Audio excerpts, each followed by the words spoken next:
السلام علیکم دوستوں، اپنے چینل میں آپ کو خوش آمدید کہتے ہیں۔ دوستوں، کہا جاتا ہے کہ اگر آپ سچے دل سے توبہ کریں تو اللہ تعالیٰ آپ کے ہر گناہ کو معاف فرما دیتے ہیں اور اپنی رحمت کے دروازے آپ پر کھول دیتے ہیں، اور یہ توبہ کے دروازے مرنے سے قبل تک ہر انسان کے لیے کھلے ہوئے ہیں۔ آج آپ کو توبہ کا ایک ایسا ہی روح پرور واقعہ سناتے ہیں، تو چلیے شروع کرتے ہیں۔ دوستوں، قادسیہ کا میدان جنگ ہے۔ ایک آدمی شراب پی لیتا ہے۔ سعد بن ابی وقاص رضی اللہ تعالیٰ عنہ جو مسلمان فوج کے سپہ سالار ہیں، ان کو خبر ہوتی ہے۔ فرمایا، اس کو زنجیروں میں جکڑ دو اور میدان جنگ سے واپس بلا لو۔ ایک کمانڈر نے کہا، سپہ سالار میدان جنگ ہے، غلطی ہو گئی اس سے، دلیر آدمی ہے، بہادر آدمی ہے، چھوڑ دیجئے، اللہ کی راہ میں جنگ کرے گا یا کسی کو مارے گا یا مر جائے گا، اس کو زنجیروں میں جکڑنے کی ضرورت کیا ہے؟ سعد بن ابی وقاص رضی اللہ تعالیٰ عنہ نے جواب دیا، رسول پاک صلی اللہ علیہ وآلہ وسلم کا صحابی تلواروں اور بازوؤں پہ بھروسہ نہیں کرتا، اللہ کی رحمت پہ بھروسہ کرتا ہے۔ میں اس شرابی کو لڑنے کی اجازت نہیں دے سکتا، اس کی وجہ سے کہیں میرے رب کی رحمتیں منہ ہی نہ موڑ جائیں۔ جاؤ، اسے زنجیریں پہنا دو۔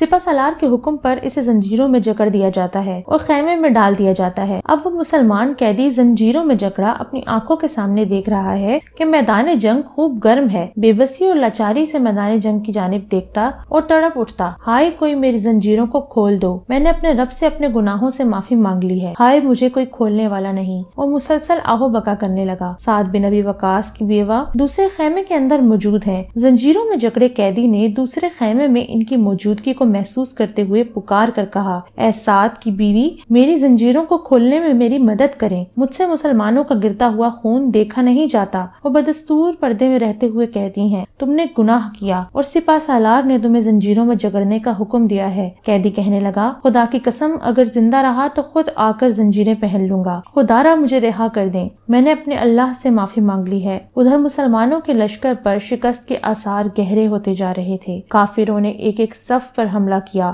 صفیں الٹنے لگیں۔ ابو محجن ثقفی رضی اللہ تعالیٰ عنہ کی آہوں اور سسکیوں کو دیکھ کر سعد رضی اللہ تعالیٰ عنہ کی زوجہ محترمہ کا دل بھر آیا۔ انہوں نے نتائج کی پرواہ کیے بغیر اس کی زنجیروں کو کھول دیا۔ ابو محجن ثقفی نے اپنی زرہ نہیں پہنی، بختر بند نہیں پہنا، ننگے جسم کافروں کی ایک ایک صف پر ٹوٹ پڑے۔ سعد رضی اللہ تعالیٰ عنہ ان دنوں سخت بیمار تھے اور ایک بلند جگہ پر میدان جنگ کا نقشہ دیکھ رہے تھے۔ کیا دیکھتے ہیں کہ مسلمانوں کی ہر ایک صف درہم برہم ہے، لیکن ایک تنہا آدمی آتا ہے، کافروں کی صفوں کو الٹ کر رکھ دیتا ہے، اور وہ جس طرف بھی جاتا ہے بجلی بن کر گرتا ہے، جس طرف مڑتا ہے کافر کٹ کٹ گرتے چلے جاتے ہیں۔ سعد رضی اللہ تعالیٰ عنہ ٹیلے پر بیٹھے ہوئے اپنا سر سجدے میں رکھ لیتے ہیں اور کہنے لگتے ہیں، اے اللہ، اگر یہ فرشتہ نہیں ہے تو میں اپنی تلوار اس کی نظر کرتا ہوں، اس نے کافروں کی صفوں کو الٹ کر رکھ دیا ہے۔ اسی مجاہد کی ہمت اور شجاعت کی بدولت اللہ پاک نے مومنوں کو فتح عطا فرما دی ہے۔ مسلمان واپس ہوئے، کمانڈر نیچے اترے، دیکھوں وہ نوجوان کون تھا؟ اب وہ صفوں میں نظر نہیں آ رہا۔ پوچھا، وہ کون تھا جو اس بے جگری سے لڑ رہا تھا؟ ڈھونڈا،